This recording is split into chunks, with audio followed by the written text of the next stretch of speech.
Good morning guys, के छ हालखबर? सबै सन्चै हुनुहुन्छ होला। आज हो कार्तिक 17 गते। आज हो मेरो इक्जाम, तर के को? बिजनेस इङ्ग्लिसको। कस्तो छ त मेरो तयारी? केही पनि छैन, तर म इक्जाम दिन गइरहेको छु। कतिको दिन्छु इक्जाम पछि लेखेर बताउँछु म साँझ। मैले पेन लिइसकेँ, आफ्नो आइडी कार्ड लिइसकेँ अनि सबै कुराहरू रेडी छ। अब मेरो माइन्ड अनि मेरो हातको स्पिडमा भर पर्छ मैले के लेख्छु, कतिको लेख्छु भनेर। सो अटो पनि बाहिर रेडी नै छ, फुल चार्ज छ अनि ममा पनि फुल चार्ज छ। लेखौँला एकदम कडक भन्ने कुरा। अब let's go and give the exam.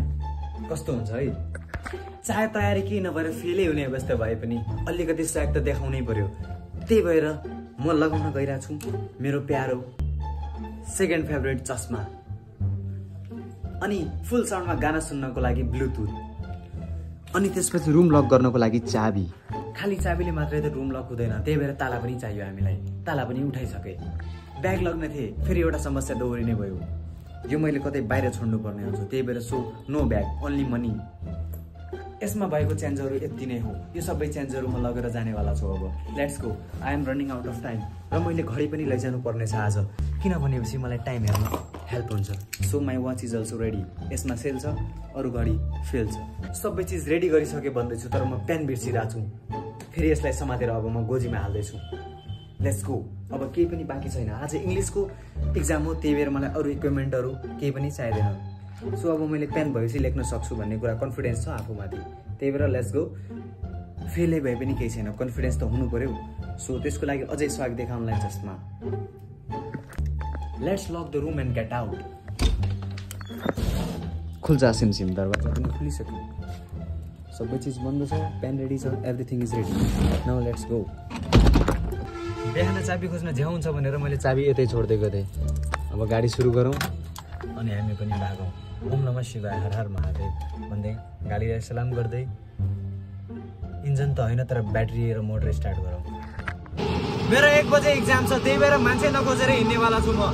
बाहुनीको अब टेन्सन नलिउँ, किनभनेपछि बाहुनी हुनु छ भनेपछि भइहाल्ला। बन्टाइको गाना सुनेपछि म फुल मोटिभेट हुन्छु अनि फुल एनर्जी आउँछ ममा। त्यही भएर म अब बन्टाइको एउटा गाना सुन्छु अनि इक्जाम दिन्छु रे। टिकटकमा हरायो आज भोलि यार। हो एकदम। के छ गाइजहरु? हामी आज इक्जाम दिन आइरहेको। कस्तो छ तयारी गाइज? एकदम यस्तै छ यार। वालो बबाल। र त यार सिट नम्बर पनि नमिल्ने भयो त कस्तो भयो भने आज? गाह्रो छ भने कतै तिमीहरुको भाइ काम छैन, जाऊ काम गर त भने हैन कहीं स्कुलले यार।